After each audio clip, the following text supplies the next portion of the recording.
नमस्कार मैत्रिणींनो, मंजू क्रिएशनमध्ये तुमचे सर्वांचे स्वागत आहे. तर आज मी तुम्हाला उपवासाचे मेदूवडे ही रेसिपी दाखवणार आहे. चला तर मग मी एक छोटी वाटी भरून भगर घेतलेली आहे. आता मी ही भगर शिजवून घेणार आहे. चला तर मग गॅसवर मी एक छोटी कढई ठेवलेली आहे आणि ज्या वाटीने मी भगर घेतलेली आहे त्याच वाटीने मी 3.5 वाट्या पाणी यामध्ये ठेवलेलं आहे. आणि आता या पाण्यामध्ये मी मीठ टाकून घेतलेलं आहे आणि आता ही आपल्याला भगर त्यामध्ये धुवून शिजवून घ्यायची आहे. तर चला आपण आता ही यामध्ये भगर शिजायला टाकूया. तर आपण यामध्ये भगर शिजण्यासाठी टाकूया. आता पाणी हे उकळून घ्यायचं आणि नंतर आपल्याला भगर शिजवायची आहे. तर बघा मैत्रिणींनो, आता ही भगर आपण शिजवून घेऊया. आणि आता भगर शिजेपर्यंत आपल्याला पुढे मी त्यामध्ये काय काय टाकणार आहे हे तुम्हाला मी आता दाखवते. कोणत्या भाज्या वापरणार आहे उपवासाच्या ते मी तुम्हाला आता पुढे सांगत आहे. आता ही भगर आपली भगरीला शिजायला काही वेळ लागत नाही. अवघ्या 5 मिनटाच्या आतमध्ये ही भगर आपली शिजून तयार होते. तर चला मग भगर आपली शिजायला ठेवलेली आहे. आता बघा मैत्रिणींनो, आपली भगर शिजली आहे. आता ही शिजलेली भगर आपण थंड व्हायला ठेवून द्यायची. आणि जब भगर थंड होते तेव्हा आपल्याला मी तुम्हाला काय काय टाकते त्यामध्ये दाखवते आहे. आता त्यामध्ये आपल्याला एक बटाटा घ्यायचा आहे. तो न उकडलेला कच्चाच बटाटा आपल्याला घ्यायचा आहे. कच्चा बटाटा, हिरवी मिरचीचे तुकडे आणि कोथिंबीर. आता ही भगर थंड झाली आहे. या भगरीमध्ये आपल्याला बटाटा सालीसहित आपल्याला तो किसायचा आहे. तुमच्याकडं मोठी किसणी असेल तर मोठ्या किसणीने किसलं तरी चालतं.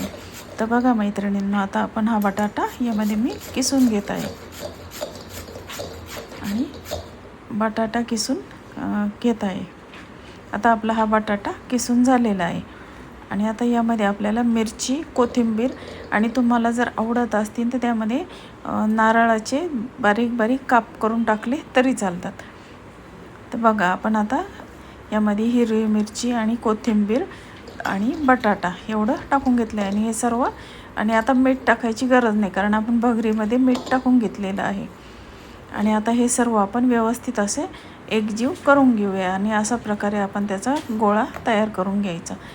अगदी घट्ट असं व्यवस्थित हा गोळा व्यवस्थित भिजवून घ्यायचा आणि त्याचे आपण आता वडे बनवून घेऊया. तर बघा मैत्रिणींनो, अशा प्रकारे आपण आता त्याचे असे जसे मेदूवड्याची साईज असते त्याप्रमाणे आपल्याला ते वडे बनवून घ्यायचे आहे. तर चला आपण आता वडे बनवून घेऊया. आता हे सर्व वडे मी बनवून घेत आहे आणि तोपर्यंत गॅसवर तेल तापायला ठेवूया आपण.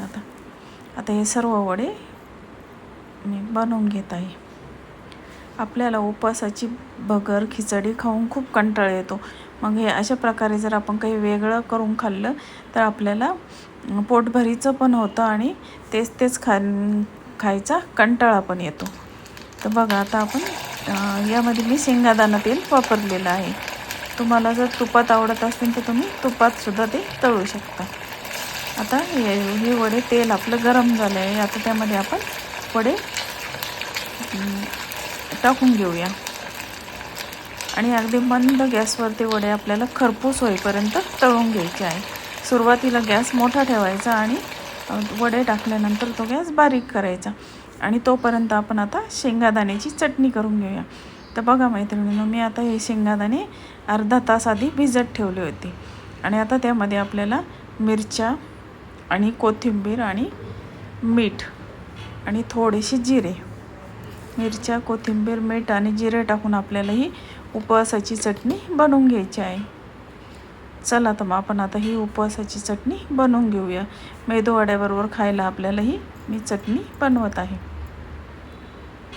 तर आता ही मिक्सरला लावून घेऊया आपण. आपले मेदूवडे तळून होतात तेव्हा आपली चटणी ही तयार होते.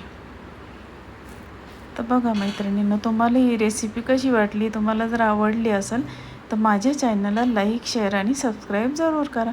तर बघा आपली ही चटणी आता मिक्सरला लावून झालेली आहे. आता आपण मेदूवडे आपले तळून झाले की ते बघूया. आता आपले हे मेदूवडे रेडी झालेले आहे. बघा मैत्रिणींनो, अगदी खरपूस आणि सुंदर, अगदी एकदम खरपूस असे हे मेदूवडे तयार झाले आणि टेस्टला पण खूप सुंदर लागतात.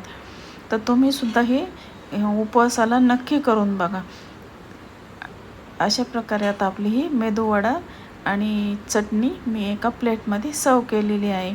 तर तुम्हाला ही रेसिपी आवडली तर माझ्या चॅनलला लाईक, शेअर आणि सबस्क्राईब जरूर करा. धन्यवाद.